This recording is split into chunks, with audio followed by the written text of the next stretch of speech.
Let's get into some of what happened from this weekend. Start with LSU football. Not a ton to dissect.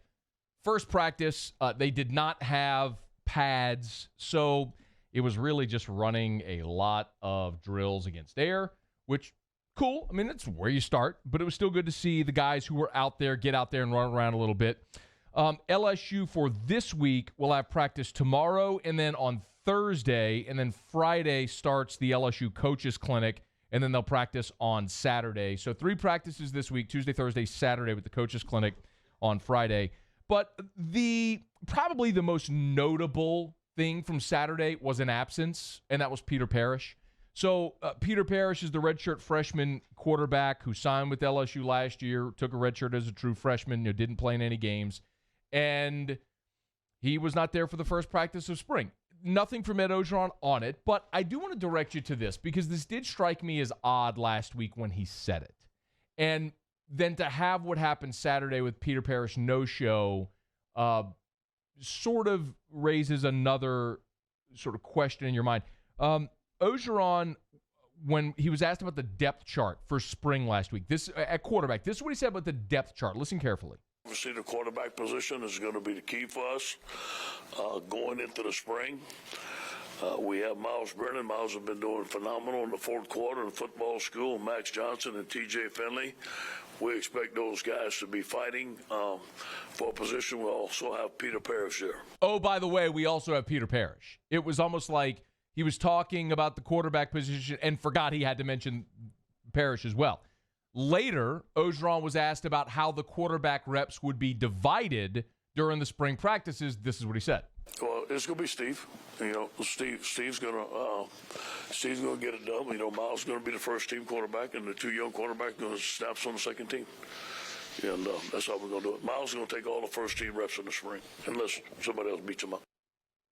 Can we hear that again real quick, Musso? There's a very key part. Miles is going to take the first team reps and that's how we're going to do it. Miles is going to take all the first team reps in the spring, unless somebody else beats him up. Before that, Steve's going to get it done. Miles is going to be the first team quarterback, and the 2 young quarterbacks going to snap on the second team. Miles is going to be the first team quarterback, and the 2 young quarterbacks are going to take the snaps on the second team. That's Finley and Johnson. No mention of Parrish. So maybe that's an indicator of Peter Parrish looking at his options. I would assume that's the case.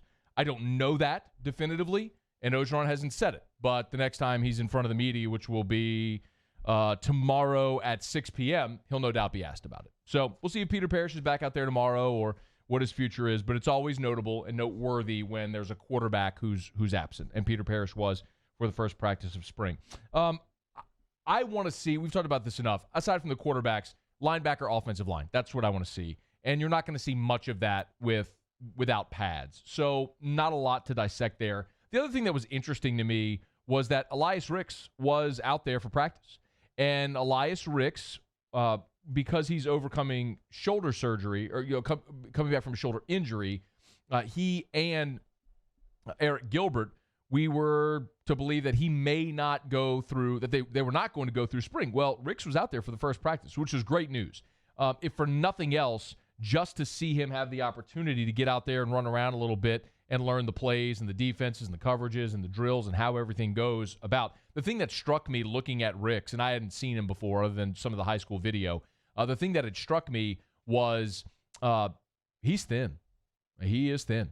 He's 6'2", 192. So, maybe just a big part of that is the fact that, he's 6'2", so he wears it well. But